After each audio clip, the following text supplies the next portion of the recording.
Selamat datang kembali di audiobook novel yang berjudul Salah Meminang, karya Asri Faris. Pengisi suara, Momo. Bab 19. Langsung saja yuk kita dengarkan. Cekidot. Udah, bisa lanjut jalan apa mau istirahat? Tawar Amar takut-takut melihat Zuki yang mungkin merasa lelah. Lanjut. Koar kami berempat, masih dengan penuh semangat. Usai melewati tanjakan yang curam, jalur berikutnya cenderung menurun. Pemandangan cantik Ranu Kumbolo sudah bisa terlihat dengan jelas. Air kehidupan yang tenang di danau tersebut seolah memanggil untuk mereka cepat sampai di sana. Setelah perjalanan 3 jam, dari pos ke pos, kami disuguhkan dengan pemandangan alam yang memukau mata. Wih, keren. Tak henti-hentinya mereka mengagumi ciptaan Tuhan yang luar biasa. Rasa lelah yang tadinya melanda, sirna digantikan hamparan hijau yang memukau mata. Di pos 4, ini perjalanan sudah tidak berat lagi. Rasa capek yang mengikuti sepanjang pos Ranu Penny menuju pos 4, seolah hilang disambut dengan keindahan danau. Jalur yang tidak lagi menanjak, langkah kaki yang tadinya diiringi dengan deruan napas panjang dan berat, kini berganti dengan nyanyian. Kerutan di wajah perlahan berubah menjadi senyum. Amar, sini aku yang bawa. Karir di punggung Amar Zuki raih supaya berganti membawanya. Masih full tenaga, santai aja lah.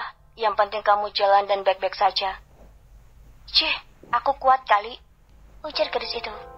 Amar tersenyum sejurus kemudian disusul teman yang lainnya tergelak. Tenang aja Ki, nanti kalau Amar nggak sanggup ada Abang Raven, siap gendong kamu. Selera Raven menggoda. Yuki doang nih yang diperhatiin, akunya enggak, protes Gea. Apa sih Ge, mereka nggak setega itu kali. Zuki merangkul Gea. Iya tahu, tapi tenang aja sih, kita bakalan buktiin sama para cowok kalau kita mampu sampai puncak. Masa? Gerald menimpali. Gue buktikan nanti, Mahameru, I am coming. Hahaha. Tawa pecah di antara mereka. Mereka melepas penat dengan duduk berselonjor dan meletakkan semua perlengkapan yang dibawa. Surga cantik tersembunyi Ranu Kumbolo, sebuah danau dengan luas 14 hektar yang terletak pada 2400 mdpl. Danau dengan air yang sangat jernih itu dijadikan tempat mereka bermalam di sana. Amar dan kedua temannya sedang mendirikan tenda di depan cekungan 2 bukit yang ada di Ranu Kumbolo. Sementara Zuki dan Gea sibuk ke kamar mandi untuk mandi dan bersih-bersih. Untung di sana ada toilet basahnya, jadi tetap nyaman. Usai bersih-bersih, mereka bersantai menuju perapian yang dibuat para warga sekitar. Pendaki tidak belum menyalakan api unggun. Menghangatkan badan, duduk melingkari api di bawah payung bintang-bintang terasa gimana gitu ya. Sepanjang 2 hari ini, Asar uring-uringan gak jelas. Menghubungi Zumi selalu di luar jangkauan. Telepon Zuki, jelas, tidak mungkin yang ada anak itu malah semakin menjadi. Asar mengacak rambutnya frustasi. Pekerjaan kantor yang menumpuk membuat ia memburu waktu. Mohon maaf Pak, sudah waktunya istirahat makan siang. Interupsi sang asisten yang hanya dijawab nanti sambil lalu. Jam 2 nanti ada meeting dengan perusahaan AW Group di The Westin Hotel Pak, ujar Alwi sang asisten. Kamu siapkan saja berkasnya, aku akan makan siang sebentar. Baik Pak, siap. Lagi, Asen menghubungi Zumi namun nihil. Perempuan itu bagai hilang bak ditelan bumi. Tidak ada kabar, membuat Asar benar-benar merasa sendiri. Digesernya perlahan layar kontak, ada nama Zuki di sana. Ia baru ingat merasa ada juga yang hilang dalam dirinya. Perlahan jarinya menyentuh profil fotonya. Zuki yang tengah tersenyum, entah kenapa hati yang sedikit kosong itu tiba-tiba menghangat hanya dengan memandang fotonya. Mikiran apa sih? Asar menggiling cepat, kemudian mulai menyantap makanan yang sudah hampir dingin. Tepat pukul 2 siang, Asar dan sekretarisnya menuju Westin Hotel. Di sebuah restoran mewah tempat meeting dengan AW Group. Pak Wibi ya? Asar menyapa seseorang dengan perawakan tinggi tegap dan sekilas seperti wajahnya tidak begitu asing baginya. Iya betul, silakan duduk Pak. Mereka mulai mengobrol dan sampailah terjadi sebuah kesepakatan. Perusahaan Asar akan memakai bahan baku dari perusahaan AW Group sebagai bahan pembuatan pakaian miliknya. Pak, mungkin pertemuan selanjutnya akan digantikan oleh anak saya. Kebetulan anak saya sudah lulus dan akan segera diwisuda. Mohon bimbingan kerjasamanya, ucap Pak Wibi semangat. Oh, tidak masalah Pak. Yang penting semua berjalan seprofesional mungkin. Mudah lebih menantang. Iya, seharusnya dia hari ini sudah digadang-gadang bisa hadir. Malah belum pulang. Masih liburan di Malang. Dasar anak muda zaman sekarang. Tidak mau dipaksa-paksa. Liburan sangat penting, Pak. Jadi wajar untuk anak muda. Jawab Asar menimpali. Oh iya, selamat. Katanya Bapak baru melangsungkan pernikahan ya? Selamat atas pernikahan Bapak. Semoga langgeng selalu. Pak Wibi menjabat tangannya. Terima kasih, Pak. Alhamdulillah sudah berjalan 3 bulan. Jawab Asar tersenyum. Kabarnya istri Bapak ini sangat-sangat muda ya? Masih kuliah di fashion designer juga ya? Wah, pas banget sama fashion perusahaan Bapak. Pasti cantik, muda, dan berbakat. Puji Pak Wibi seakan tahu selera rekan bisnisnya.